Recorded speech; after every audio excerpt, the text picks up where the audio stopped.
I could be with anyone. You're here with me. You're here with me. You could be around for You could be with anyone, and I could be with anyone. You're here with me. You're here with me.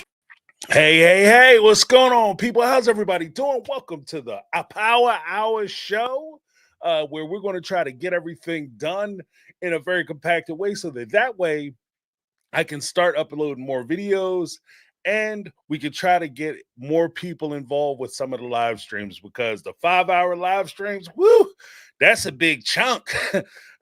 If you guys want to shoot me off some ones, I see some ones populating already. You guys are reading my mind. Thank you so much. I appreciate it. It's good to know that you guys can see me, you can hear me, and I'm so happy that you're here. I'm so happy that you're here. Before we get started with everything, I want to give a huge shout out to everybody who is in the house, who's ready to rock and roll and wants to hear about some of the things that we're going to talk about in this particular episode, as well as special shout out to the moderators who helped to make this thing happen behind the scenes. You guys don't understand how big a deal they are, as well as the folks who call into the show. Normally I do my Sunday night show. I have an open line. Folks can call in. They can talk, we can chat, we can discuss things that are going on, whether on the show or whatever comes up during the course of the show. But I also have what's called Speak Pipe, which is a way for folks who don't necessarily want to call into the show or they don't want to get on screen or whatever. They can go into speakpipe.com /MyTakeOnReality. They can leave a 90-second message. Now, when you leave the message, it doesn't automatically upload. It gives you time to go back, listen to it, edit it, re-record it, whatever you want to do, choose to send it, choose not to send it, whatever the case may be. And when you send that in to me, I'm going to dedicate a special Thursday show where I'm going to go through the messages that are left on SpeakPipe, and I'm either going to respond to it, I'm going to answer any questions, whatever the case may be, or bring up topics that may arise. Now, in fairness, there may be people who don't want their voice on the internet, or maybe they don't want to have what they say broadcast for everybody to hear, in which case, just tell me right before you leave your message, I'm so-and-so, blah, blah, blah. I'm Joe Blow, James from MyTakeOnReality. Hey, James, I prefer you not to leave this, or I don't want this on air, or please between us, or whatever you say, and then go into your message. And then I won't put it up online.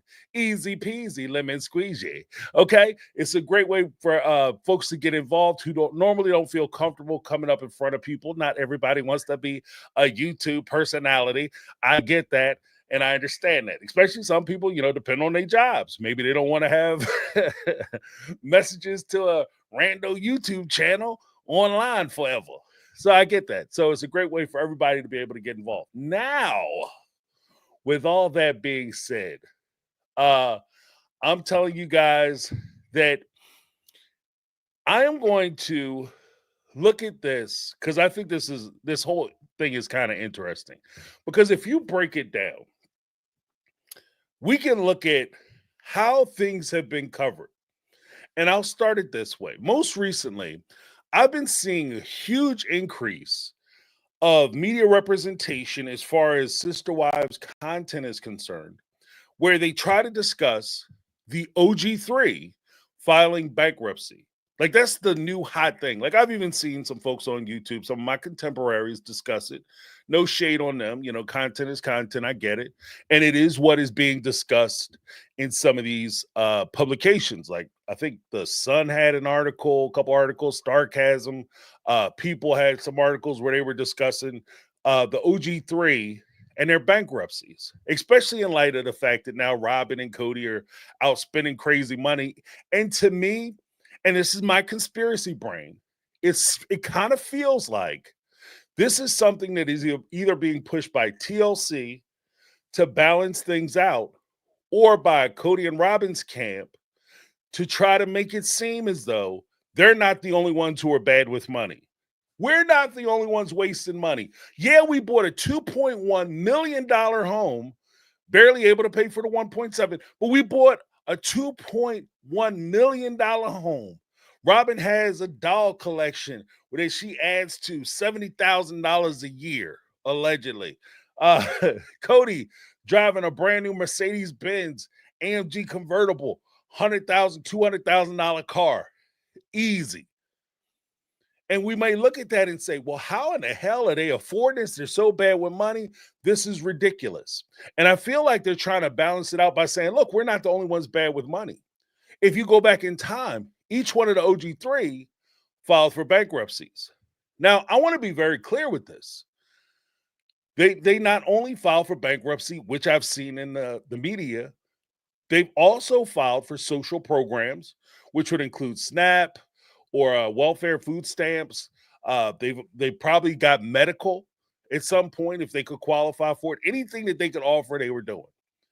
And I think that there's a very subtle difference between what Cody and Robin is doing and what the OG3 did. Now, first, you have Mary and Cody who had filed for bankruptcy. They filed together because they were married at the time. This is way back when, way back when. Then, of course, you have Christine, who filed for bankruptcy right around the time that she had Truly, or a little bit before she had Truly. Then you had, of course, Janelle, she filed for bankruptcy, and I think that was in connection to Madison's appendectomy, which is a huge thing because medical bills, as we'll discuss, can be huge when it comes to financial impairment. Like, getting a bad medical bill could cost you your house. That's why health insurance is so important. And it's kind of crazy that they never really maintained health insurance while they were on the show, because health insurance could cost you your house. Okay. Now, I don't want to get into a point or a pissing match where I'm trying to say that, oh, they're bad people because they filed for social programs. We have to keep in mind that when you look back through time, the times that they were filing for bankruptcies, as well as the times that they were on social programs, this is well before the Sister Wife show. This is well before they were making six figures a piece a year. Okay? These folks were working regular people jobs.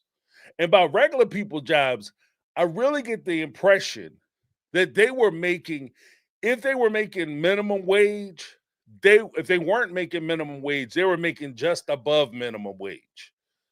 So it's not inconceivable that you have 11 children, or 11 children, 12 children, and you guys are sitting there trying to figure out how you're going to pay your bills. Mary had one child. That's hard, especially if you don't have a whole lot going on and your husband is out trying to court 2 and 3 women. Even though you guys are a single parent, like one child in the family, you're a unified couple, it really doesn't make a whole lot of sense if your husband is going out turning women into baby mamas. That don't help. Christine had 6 children with him. Now, 6 kids, even for a married couple, is a lot of dang on kids. 5 children if we discount Truly because she came when the show came. That's a lot of children. Even for a couple, if it's just 2 people, 5 kids is a lot. If you're barely making a little bit above minimum wage, that can crush your whole family. But it doesn't stop there, because he had Janelle, who had a strong 6 kids. Okay? That will break your pockets up. And even if Janelle was doing very well financially, which I don't think she was doing extremely, extremely well. She was doing good, but she wasn't doing fantastic. Like, Janelle wasn't pulling down high 5 figures, close to 6 figures a year, able to take care of her kids. So that became a complication. Now, why do I say all that? James, why are you trying to bash them? I'm not bashing them. I'm just saying, let's put it where it is. Because I think that there's a distinct difference between where the OG3 were versus where Robin was. Because when Robin came into the family, she too had experienced a tremendous financial setback in the form of a divorce. Robin was divorced from her husband, which, if you've ever seen somebody who get, like, one of the worst financial things that can happen to you is get divorced. Robin experienced a divorce. And her husband wasn't making a crazy amount of money. He wasn't one of the Rockefellers. He wasn't sitting there just rolling in dough. Okay, especially after she got hold of his credit and ruined him financially, allegedly. So she leaves the marriage, and according to her, she left the marriage. She wanted to smooth things over. So she took on a lot of that credit, a lot of that debt on herself, which makes zero sense. Now, it reminds me of something that Robin had said just this season with regard to how she deals with money. And I think that this is a pivotal time for us to roll this clip talking about how Robin dealt with this money and how she deals with money, handles money, and how she addresses money. Let's take a look. I used to be not so great with money when I was young. I had hard knocks. And then I learned during my divorce really how to budget myself very, very well. You just must have had a different priority of where your money was going to go than I did. That's all. And this is part of the reason why I think that a lot of the news that's coming out about these bankruptcies actually comes from Robin, because again, it's a refolding and a retelling of how good Robin was with her money and how she was able to budget and how she was able to put things together and how horrible these women were with their budget. That's why they suffered and they struggled, because they didn't know how budgets work. They didn't know how to handle their money. Now, all the money that I received, I made sure I saved it. I pinched, I clipped coupons. I did what I needed to do. I bought things on sale. I went without things because I'm a responsible adult who cares about their finances. Whereas these people, oh, they just go out and blow money wherever they can. That's why the OG3 is sitting here and I own most of Coyote Pass. Plus, I have $1.5 million house and they have nothing. And this is why I think it's so important that we go back. Now, some of the things that I'm going to talk to you, to be honest with you, were inspired to me by watching Religion and Reality. She goes back and she's making a case for things that we shouldn't forget that Robin and Cody did during the course of the show, and why they're never going to be the heroes, why they're so irredeemable on this particular platform. Now, when I saw her recap of the show, because she's looking at it, she's going back, she's looking at these old episodes and she's recapping them. And as I was watching one of her episodes, I saw this particular thing where they were talking about them buying the house and trying to fix Robin's credit. And I thought that was particularly interesting.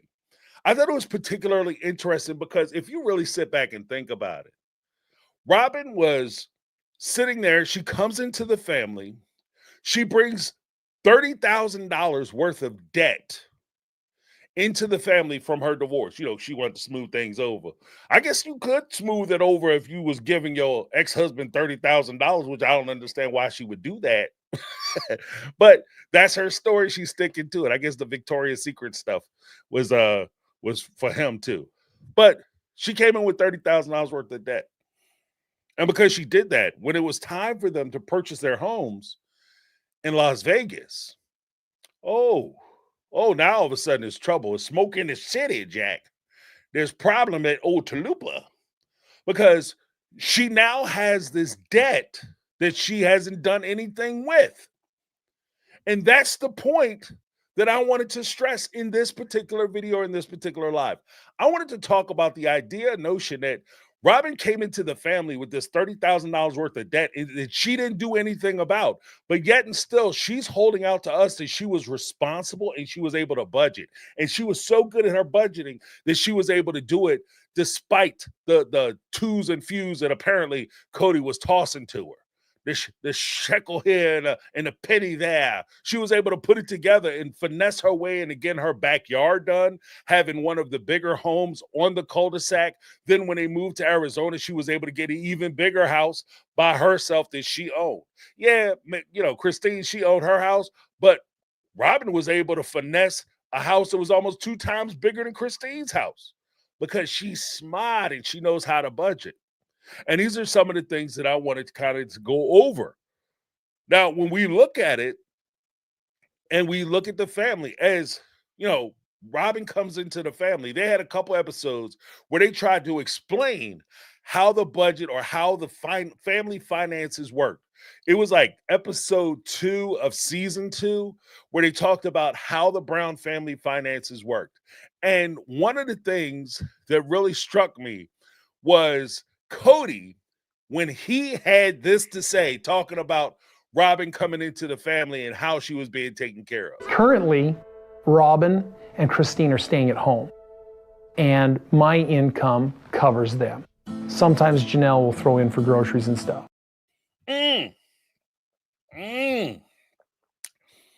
You know, Cody doing it all. I cover these 2 women because I'm a man. I takes care of my business.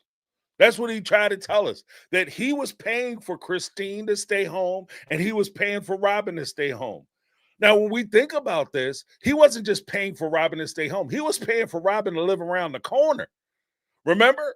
Because Robin didn't stay in the big house with the family who was barely holding things together. She lived around the corner. Now, there is a part of this that we also have to put together, and this is kind of where the puzzle pieces of the Sister Wives comes in. It's like a jigsaw puzzle. You got to put it together so that you can see the whole picture and understand what's going on. Because TLC doesn't do a good job of explaining these parts. We discovered in season 17, when Christine was talking about leaving, that she had a job right before Robin came into the family. She had a job up until the time she gave birth to Truly. She was working overnight. And this is the point where she had looked at Cody and said, Cody, when we were in Lehigh and I asked you to come down and look on our kids and tuck our kids in to make sure that they were okay, you told me you couldn't help me, and you had my 10-year-old daughter, Aspen, tucking her brothers and sisters in because you couldn't be bothered, even though you were staying in the same house. Sometimes because apparently Mr. Cody had to make his way down the street and around the corner over there so he could kick his boots up under Robin's bed, even though they weren't married at the time. You know, they was just there holding hands, reflecting on life together, whatever. You know what I mean? That's what they were doing down there. But irrespective of that, she had to work. And what's funny to me is that when Robin comes in to the family, he doesn't require her to work. You had your pregnant wife, a pregnant wife, mind you, who had just had a miscarriage in the child before Truly was born. Christine it's kind of suddenly put into the series or put into the episodes, but Christine there was a child that was between Isabel and Truly that she had lost because she had a miscarriage. Now, when we look at that, it begs the question, why would you have your pregnant wife who has had a serious enough miscarriage where you lost a child in late terms, like in late in her pregnancy, she lost a child. The incident was so severe, you take her in and you're concerned that she's not going to make it. But when she gets pregnant with your next child, you make her ass work like a rented mule. Call unemployment because you got her ass out there working. Right? But then when you have your girlfriend come down, no child, just three kids of her own. She comes down with bills that she has to pay. She comes down with financial burdens. Not only is she a financial burden, but she brings in 3 children. And I hate to say this way, but in this particular instance, in this particular framing, these children would have been a huge financial burden on the Brown family because Robin wasn't contributing to the family financially to help take care of her children. She just brought mouths to feed. Then, not only did they make Christine work, but after she takes off, she had to take time off and help to heal herself because she suffered with postpartum disorder, which is why she couldn't go right back to work, which is why she needed Robin to come and help out with the kids because she was struggling at that point. So, okay, fine. You can make the argument that Cody was just looking out for his family, so he wanted Robin to help out. But what happened when They were no longer like Christine had to jump back in there and start taking care of the kids again. That's when they decided that they were going to move to Las Vegas to help Robin because they wanted to put her closer to her family. Not the wife who has postpartum disorder, right? And the postpartum depression. Not you don't want to help her by putting her closer to her family. You got to put the new wife closer to her family. And when they get to Vegas, what did they do? They get to Vegas and they do this. Hey, girlies. Hey, Charlie. How long are you guys going to be gone for? Probably a few hours. This is my baby sister, Tara Lise, and she's actually living with me to help me take care of kids while I work. And if I get into these homes, she'll live with me there too. That's Tara Lise. That's Tara Lise. That was her baby sister. That's not the one that we see later on when they move into the house in Vegas. I think that's a different sister that helped her out, right? But then you say, okay, well, she got a nanny, but it wasn't that bad because she was a family member who came into the house to help Robin out while she was working, shooting for TLC. But we can't forget that when she brought this other person in, this other nanny in, that nanny had to be provided for too. They had to feed, clothe, and house that person as well as, give a little something, little fold up to put in a pocket.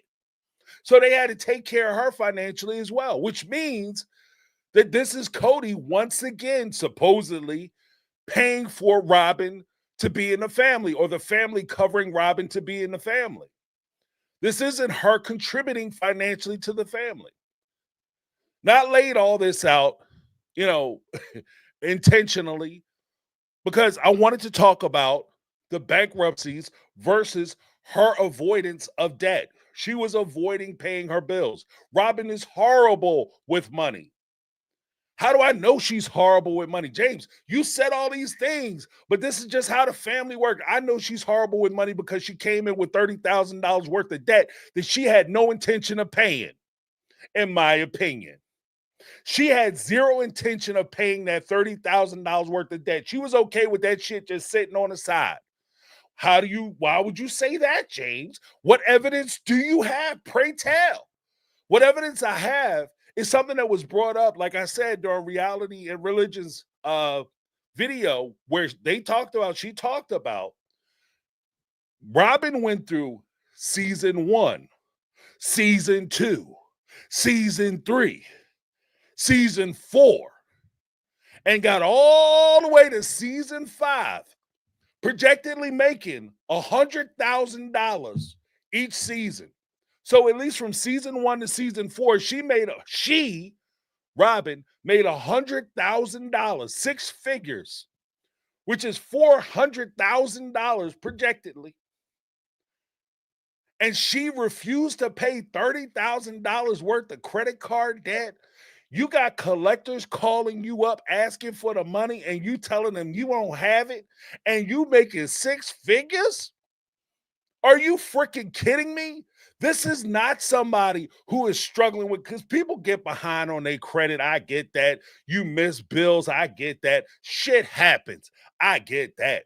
You could lose your job. You could have a medical emergency. Somebody could fall down some steps. You could have a tire blow out on your car. Most people don't have $500 in the bank for an emergency, and that they would be okay and that they could recover from. They would have to dig into either credit, or they would have to reach out to friends and family to borrow $500 because they just don't have it. And I get that. Okay, fine. But that's not the case here, because Robin was sitting on top of $400,000. She was making crazy money at that time. Robin was in the top 1% earners of the country. And she talking about she can't pay her bills and she wasn't worried about it. In fact, she didn't go and even talk about paying these damn bills off until season 5, when it was projected that she might be able to get a house. When it was time to buy houses, now all of a sudden, we need to figure out how we could pay these bills off, y'all. I need to talk to an attorney. She met with an attorney, and then she met with a credit repair specialist who was going to go back and try to relieve or get some of her debt excused. That's what she did. But we're supposed to sit there and pretend like it's not a big deal. She had no intention of paying these damn bills, y'all, because she wasn't good with money. So all the budget bullshit, you can miss me with that stuff. There's also a point where she comes in and she starts talking about like the way people view and how embarrassing it is that collections happen and you get collected from. Let's take a look at what she had to say with regard to the stereotypes and the embarrassment surrounded with having accounts in collections. Because there's sort of this stereotype among people that if you are in collections, then you're lazy and that you are trying to get away with something. And I kind of have felt ashamed and that I have this debt and that is in collections. Oh, I felt ashamed and embarrassed that I had. You wasn't embarrassed enough to pay that shit. It didn't embarrass you and humiliate you enough where you felt like, you know what? I need to go ahead and start putting some money on this. I need to put some twos and fews on this, at least so they stop calling my house. You were okay with ducking and dodging, flipping and dipping, skipping and scopping. You was okay with that. You was okay with it. And this is why I don't think that as I see them make these big purchases, I don't have a huge positive outlook for their financial futures. This is why I think that they might be in a lot of financial trouble, because not only did Robin sit there and do this and she was okay with it, as you sit there and pound your chest and talk about how good and smart you were when it came to your money and how you was able to do things and you was able to handle stuff because you was a boss. You know what I mean? I'm a boss, babe. You were saying all that shit. Meanwhile, Victoria's Secrets was putting the peoples on you. They're putting the hammers on your ass, trying to figure out how they could get their money up out you. Because you're not financially savvy. Part of being financially savvy, in all honesty, and this is like I said, when you don't have money, there's different schools of thought. If you don't have money and you can make a dollar stretch, you can budget things so that you can afford to, buy a car, get yourself back and forth to work, put clothes on your kids' back.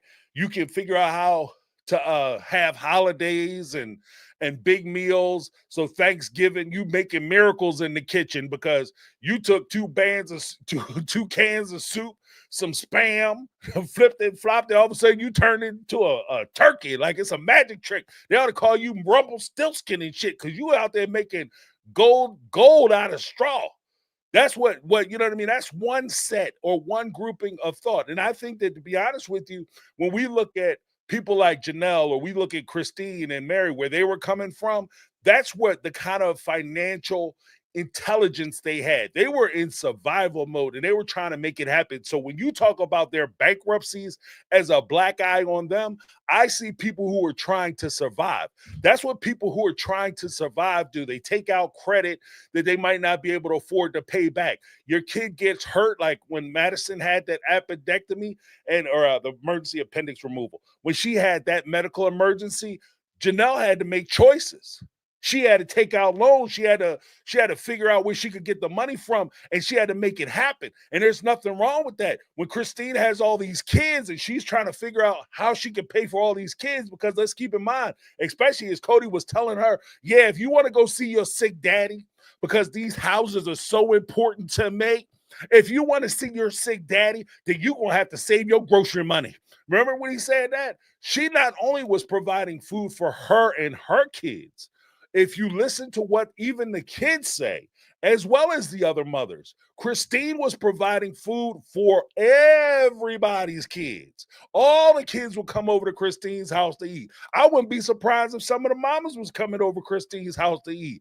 And she's supposed to save her grocery money. Meanwhile, back at the ranch, you got Miss Robin sitting here fluttering around, $30,000 worth of bills sitting there. And what did they say about how she was supposed to figure out how to pay her bills? What was that? I've always known what was going on with the finances in my life. And when I was on my own, I worked, I took care of my own money, I paid my own bills. I mean, like, it was just me. So coming into the family and not working, it was like this huge transition of going, Cody, I need to pay a bill. You know, do I just put the bill on the counter? How do you want to work this? So it was like a really big transition for me.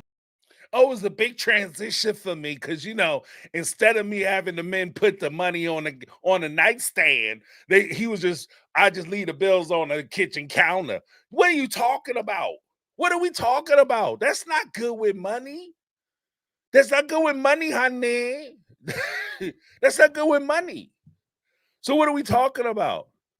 And then, of course, we get into a point where we recognize that Robin wasn't good with taking care of her finances, taking care of her bills, making sure she had everything she needed. But she was good at making excuses. She was good with coming up with reasons as to why she wasn't paying her bills, why she wasn't taking care of her business. And what does she have to say? Why do you have all this debt? What's going on, Robin? Why would you carry all this debt for 4 seasons on a reality show? How you gonna be sitting up there proud of yourself, meet with Oprah, sitting there with fancy clothes on, taking care of everything, and you can't pay $30,000 worth of bills and debt that you owe, or at least start trying to meet with people to get those bills taken care of? What was the excuses? Oh yeah, that's right. I was not able to do anything about it up until now because I was a single mom working before, and I couldn't do it then. I didn't have the means to do it. I moved from Montana to Utah. I actually lived with my mom for about 9 months with my kids, and I was working the whole entire time. Finally got my own apartment, and there wasn't any extra to take care of this debt that I had taken the responsibility for. I'm so tired of Robin sitting around pretending like she's so worried about her kids and using her damn kids as an excuse as to why she can't do nothing. I can't take care of these bills because after I got divorced, I moved in with my mama. Then I was able to get myself an apartment, and every nickel, dime, and dollar I had went towards taking care of these children. But yet still, when you come into the family, you got Cody paying your bills. It would make sense to me if you were serious about paying these bills, just like Christine was working her ass overnight. When you put these kids to bed, you could have said, hey, Cody, Christine, Janelle, I know you offered half of your house to me when I came down here. Well, I got myself a nighttime job, Janelle, and I want to drop my kids off at your house. Would you mind if I drop my kids off at your house? Or Christine, could I drop my kids off at your house so that you could watch them, so that I could take my raggedy ass to work and make some money to help pay some of these dang on bills, so I can help pull my weight? And this even goes beyond just you paying off your debt. This goes to you actually taking care of your kids, your responsibility. Because even though these women signed up to do polygamy and they signed up to work with you to help build a family, they didn't sign up to drag your ass along financially. And that's what we've been watching this entire time. So this is why, for me, when she sat on that couch and her happy ass had all that to say about her budget and how she knows how to budget, and these women don't know how to budget nothing, why I was so animated about this being ridiculous. That's why this is craziness. Are you insane? There was another part when I look at this and we listen to all the excuses that Robin had as to why she didn't pay the bills and all this, and she comes up with all these excuses. There was another excuse that I thought was particularly interesting. It was the excuse of the names. Let's talk about all the names for a second. Robin has been off the radar, right? You have in your credit report, you have 3 different last names. And that was an accident. I wasn't trying to avoid anything. I've been off the radar just because I was trying to sever ties between me and my ex. That ain't got shit to do with nothing. What are you talking about? Oh, the reason why I fraudulently put my name on credit applications was because I was divorced and I wanted to separate myself from that relationship. That's not a thing. You were putting your names, you had credit in 3 different distinct names because you were hiding from creditors. You wanted to get access to credit that you were not entitled to, and you tried to use aliases so that you could get credit you could apply for and obtain credit that you were not deserving of.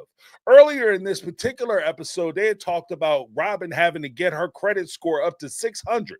Now, for those who may not be familiar with FICO scores, 600 is considered, like 601 is fair credit. Technically, 601 to I think 699 is fair credit. Okay. And we get to like 700, that's good credit, and so on and so forth. But when you look at like where she was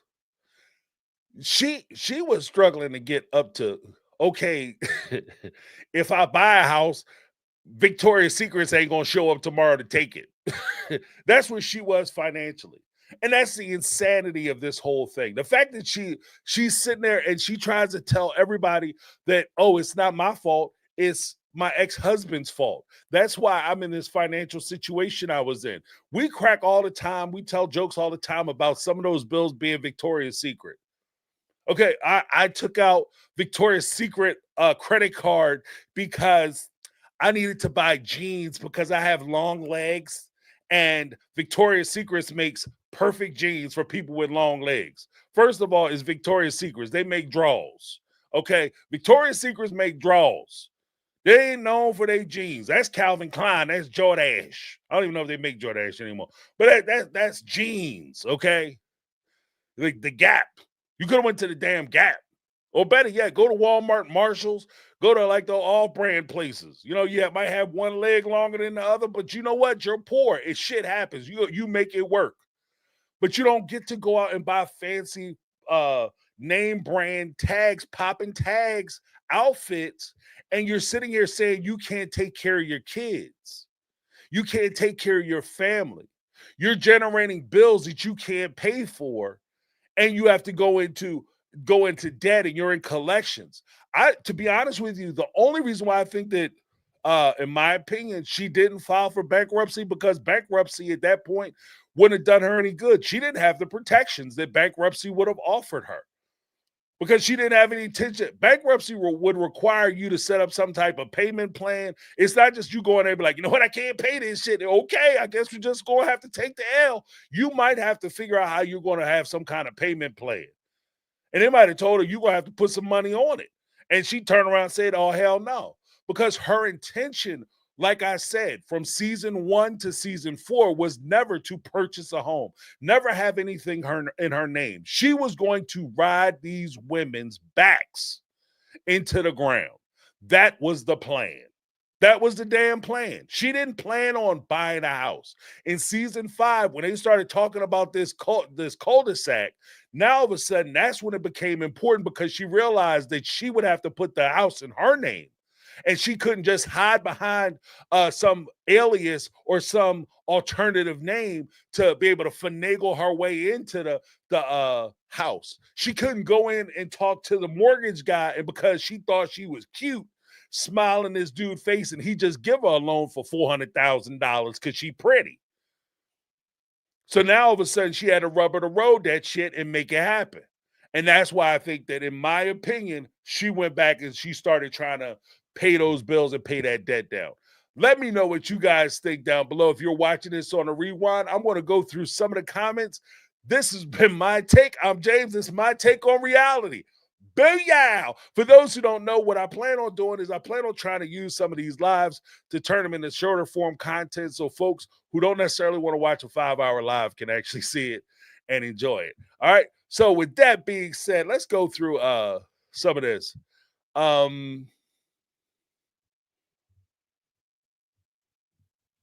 Okay, according to Cavi Ferran, she said, James, she couldn't file for bankruptcy due to the divorce decree, and she had to take on the debt. That does make sense. It does make sense. Let's see. Tracy's Fractured History, down 99 super chat. Thank you so much.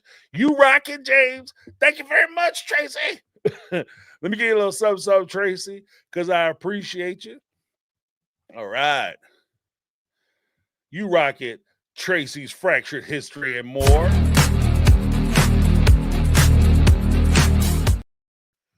right. Let me take a look. Okay. Okay. All right. Betty Aldridge, have a great night. Yep. Okay, folks are leaving. Yeah, but I appreciate everybody. Uh let's see. Why does she need Victoria? Truth hurts. Why does she need Victoria's Secret jeans when Diesel jeans fit her so well? Because she wasn't getting paid to wear the diesels. She was like, I'm only doing it when I get a check in my bank account. I'm not trying to do it for free. You ever get paid to do something and somebody asks you to do it for free, but like, yeah, probably not gonna do that. Betty Aldridge, awesome sauce tonight. Thank you so much. Oh, thank you for the shorter chat. Yeah, I'm trying to oh wait. I watched the same channel and she's absolutely 100% correct. It had been years of filming and been paid, and she made zero efforts to pay it. Yeah, zero effort. She didn't even make it a kind of attempt. A kind of attempt would be like, hey guys, how much do I owe? Let me slide you a little bit of something, because I'm doing so well financially. And that would make sense to me. Especially like what I don't like is that we're kind of hitting a point in some of the observations, or at least some of the news reports that I've seen, where the OG3 are getting hit because they were poor. And they're being punished because they were poor and they were trying to make it happen. Now, like I said, you have 13 kids. That's definitely a choice. 13 children is definitely a choice, Cody. That's definitely a choice. And for me, it wouldn't be a wise decision. But I'm still not, I'm of the mind that I can't rule out people who maybe you have a great job and you're bringing in all kinds of finances. You make these familial decisions that you're going to have so many children and so many kids. And you start having these babies, then all of a sudden, bingo, bango, something happens and you're done data. Right? What are you supposed to do? You just, you got babies to feed. So yeah, you go down and you file for what you need to file for. There's no shame in that. If you need it, that's what it's there for. What I have an issue with is her making the kind of money she was making and refusing to pay any of her bills or take any financial responsibility for the bills that she has accumulated. Even if by chance, let's pretend that her ex-husband had ran up all these crazy debts and she wanted to be so sanctimonious and so forgiving that she was going to take on that debt. You decided to take on that debt. That was your choice. That was your choice. And because that's something you chose to do, you needed to take care of that debt. And you take care of it so that you can put your kids in the best financial situation that you can. The craziest thing is, and I've talked to my kids about credit and the use of credit and all that before. And one of the big things that I've always told them is that in a lot of ways, your credit score, even though you don't use it all the time, when you do need it, you really need it. You want to be in the best situation possible. It's like opportunities. You can't start preparing for an opportunity when the opportunity arrives. That's not preparation. If anything, you could be given a great opportunity and you're not qualified to seize that opportunity. And because you haven't prepared for it, you miss out on that great opportunity. So the way that you prepare for a fantastic opportunity is you do the work. You do the behind the scenes work, the work that when nobody is paying attention and nobody sees what you're doing, you're grinding and getting it done. You're taking care of your business. And so that way, when you are presented with an opportunity, whether it's a job or a position at work or an opportunity to purchase a home because you have this great opportunity of being on a reality show where you're making 6 figures a year. And then all of a sudden you can buy a home. Your whole family could buy a cul-de-sac in Las Vegas and you could buy this big, beautiful home, which none of you needed if you were struggling that bad with money, by the way. But okay, everybody want to be Mr. Fancy Pants. You have this great opportunity. But if she was paying down her debt all the way and she was raising her credit score and her credit score matched her income, then she would have walked into that meeting with the mortgage people with their head up high. They wouldn't be sitting at the table scared that they wouldn't qualify for these mortgages. And to be honest with you, with a score of 600, no shade on people who have questionable credit. Like I said, shit happens. But if you walk into a home or a mortgage meeting and you're rocking a 600 credit score, then that will affect your rates. If you go down and try to buy a car with a 600 credit score, that will affect your car rate. So instead of you getting that prime interest loan, you're getting basically like a payday loan almost, where they're clearly going to take advantage of you. So that's where I have issues with how Robin was doing. And that's why I talk to my kids about the importance of taking care of that credit. If you don't take out bills you don't need. And again, like medical bills, the insurance thing, we talked about the insurance thing over the weekend with Brittany, Carmel Cuties, some of the other ladies, I think it was Elizabeth brought it up, where we were talking about the OG3 and even Robin and Cody, because a lot of times we put it on the women, and it's not fair that we put it on the women because these women wasn't making these babies by themselves. Cody was making full decisions on making these kids too. And he would stick and puff his chest out talking about how great it is that he's having more children. But apparently you're not taking care of your kids, because part of you taking care of your kids is also making sure that they have their medical needs met. And if you are in a situation where you're making six figures because when Dayton got ran through that cheese grater of a fence on that ATV, he didn't have health insurance. Why are you sending your kids out with no health insurance riding power sport vehicles with zero insurance? That was stupid. Then when he was hurt, part of the reason why I think they had to move to Arizona, in my opinion, is because they had liens on Robin's house because she hadn't paid. Again, how you do one thing is how you do all things. She don't like paying bills. She don't like taking care of her credit. She like taking credit out, but she don't like paying a credit. She don't like paying bills. So when Dayton was hurt, she didn't pay anything on that bill. And it was so bad, they put a lien, because of the medical bill, they put a lien on her house. Oh, but Preston was supposed to pay it. Yeah, but they talk about taking your house, taking your shit. So you pay it, then you turn around and sue Preston for it. That's how you do that.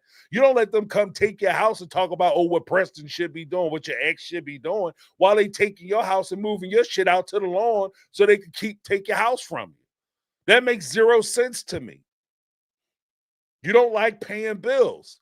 And that also tells me that, one, her credit, again, would have been affected.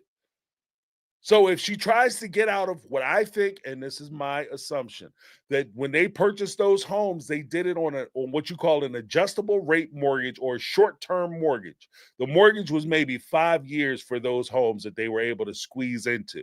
Most likely they put down anywhere from 5 to 10%. I do not believe that they put down 20% on these homes so that they can acquire an adjustable rate mortgage loan or short-term loan on these houses. So they probably were already paying way more for these houses than they should have been. Then on top of that, they have these loans or these liens against Robin's home where I don't think she could have went back and received a conventional loan or conventional mortgage on her home. This also ties into something that I want to talk about possibly tomorrow about the real estate ventures of the Brown family, because as a little peekaboo, if you look at it, when Christine, who worked in real estate and probably knew some things because her and Janelle were both licensed real estate agents at the time. Christine never used hers professionally, but she had the information and the knowledge to know that when she went out to Arizona, that she probably wanted to get something in her name. So she purchased her home. And I think she was also allowed to purchase something in her name and use Cody as a co-signer because at the time, Robin didn't have it. Robin wasn't in a position where she could put her name on a document because her credit was shot to shit because she had a lien against her home, which also would have prevented her from being able to take out a conventional 30-year mortgage on the home in Las Vegas. But then when she got out to Arizona, I don't think she had the credit to be able to come in and put a bid on a home and qualify for a mortgage, which is why she was so pressed in the beginning about renting a house. Let me know what you guys think. Does that theory hold water? Am I full of bunk? I don't know. Just kind of makes sense. I'm here spitballing. But this is all part of them not paying their bills. Elaine Gregerson, thank you for the shorter chat. Yeah, no problem. I'm trying to do some different things. I say, why the hell not? If I can do it, I'm gonna make it happen for my peeps, because I know some folks definitely can't sit through a 5-hour chat or 5-hour super duper live. So I'm gonna do this short one, and I will be doing another live tomorrow. Again, if you guys want to call into speakpipe.com / My Take on Reality, you can leave a message and we'll be going through those tomorrow. You can talk about anything I talked about here today. Let's get it popping. Let's get it. All right. We have another super chat from Local Art Witch. $5 super chat. What's going on, Local Art? I owe you an email. I'm going to send that out today. I believe Robin that she had to take the debt to keep peace because she was the one who racked up the debt. Absolutely. I 100% agree with you. I believe that that's the case as well. And that's actually reinforced by the very notion that she is in trouble with the debt that she has now. That, you know, she has this shopping addiction that a lot of people allege that she has. It's actually supported by the type of spending that she does. And if you have a shopping addiction and you're out spending money, and the unfortunate part of having a significant amount of money, like a 6-figure job, is that all of a sudden, everywhere you go, somebody is offering you credit and you're getting approved for said credit. If you go into some department stores, it's funny to me. Like, I'll be standing when I was going to like department store. You go into a department store, you're buying something like some t-shirt or something, and they'll offer you a line of credit. Would you like to apply for our credit card? You could get 10% off your particular purchase today if you get approved, or you don't get approved just by putting the application in. And they try to get you these store credit cards. Then when you look at the store credit card application, it's like 30%. If you have a Visa and you have decent credit, you could have a 0% APR introductory rate. You could have like a 5 or 10% introductory rate. But if you have a 30% credit card, why the hell? I'm going to spend. So if I spend $100, I'm going to owe you $30. That's not a deal for me. Oh, I'm going to give you $10 back. So this year I'll owe $20 extra. And then next year I'll owe, if I spend $100, I'm going to owe you $30. That's not fun. So yeah, absolutely. I think it was her debt. And that's why, especially, he wasn't buying anything out of Victoria's Secret. Okay. Now, she might have bought an outfit and said it was for him, but I don't think he was wearing it. I don't know. I could be wrong. You never know. People get their thing on. But let's give her a little something. Local Arts Witch.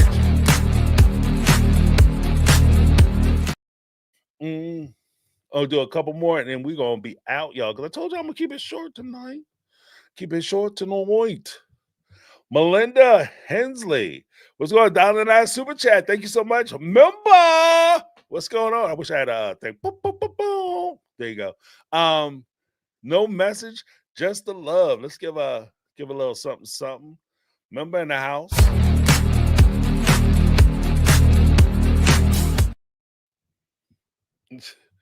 But yeah, I'm telling you, like, I'm just saying. All right, guys. That's what I have for this evening. I appreciate you guys hanging out with a player. Don't forget the speak pipe. Do we have did anybody put the speak pipe in? Ooh, let me just check real quick. See if Lizzie B, can you put that speak pipe link in? Oh yeah, don't forget to subscribe. If you're not yet subscribed to the channel, what are you doing? It's easy to do. Not a big hit for you, huge for me. Help it play out. Let's get the word out because we're going to do some stuff. Plus, this Friday, I want to do Fiance Friday where I talk about like 90-day fiance. I've been teasing that for a time. I want to do some I want to try to get some 90-day fiance. If it goes well and we have some good participation and folks are watching it, then I will continue to do it for everybody. If it doesn't go well, then I might have to put it in the members category, just because if I don't, then I'll get destroyed. You guys won't see my videos anymore because that's how YouTube do you. They were like, "Oh no, 3 people watch this video. Oh nope, nope, nobody likes it," and then you'll never hear of me again, unless you specifically look for me. Oh yeah, so yeah, if you go to speakpipe.com/MyTakeOnReality, you can leave a message. And again, if you leave a message, it's easy to do. It doesn't go right in. You can edit it and say it the way you want to say it, then send it off to me. If you don't want me to play it online, because tomorrow I'm going to do a live where I answer those questions or address those speak pipe messages, then just tell me, James, please don't put my my voicemail up. If you don't want me to share it at all, just let me know that. If you're okay with me sharing your sentiment, I will do that. Just tell it my own way, and that way you don't have to have your voice on. For those who don't want their voice on, all it is for me is just a way for folks who want to participate and maybe don't, have a little stage fright, or for whatever reason don't want to be online saying their perspective or point of view. I respect that, so I just want to make it easy for everybody to be able to participate as much as they like. Oh, here we go. Thank you, Lizzie B. Ask your questions, leave your thought. The link is speakpipe.com/MyTakeOnReality. Yep. And love it so much. That's actually something I picked up from a Reality Cringe podcast. Those guys are awesome. What's going on, ladies? From a dumpster near you. I gotta reach out to them because I want to do a little collaboration with them as well.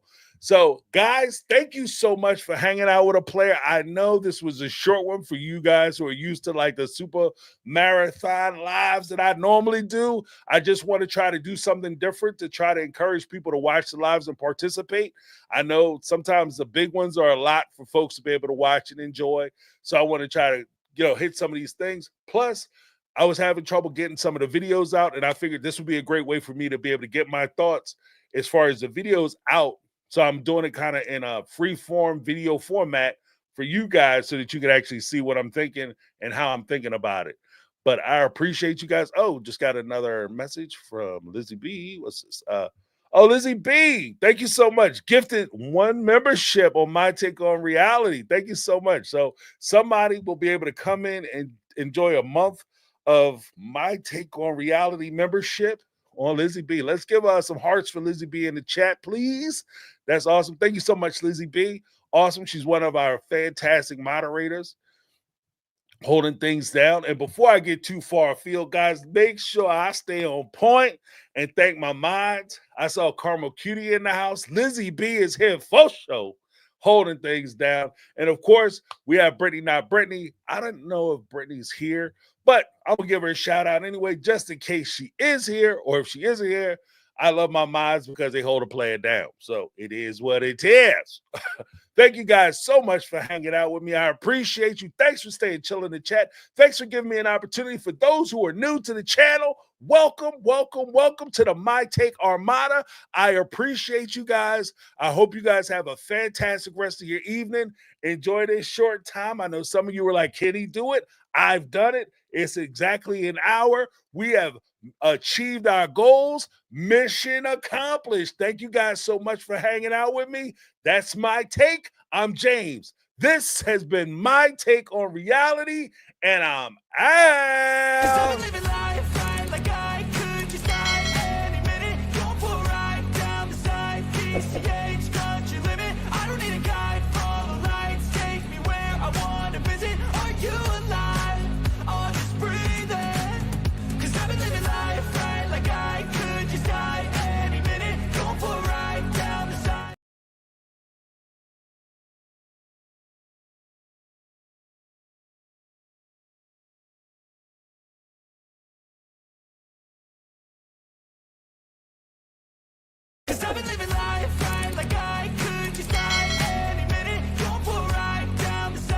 piece together.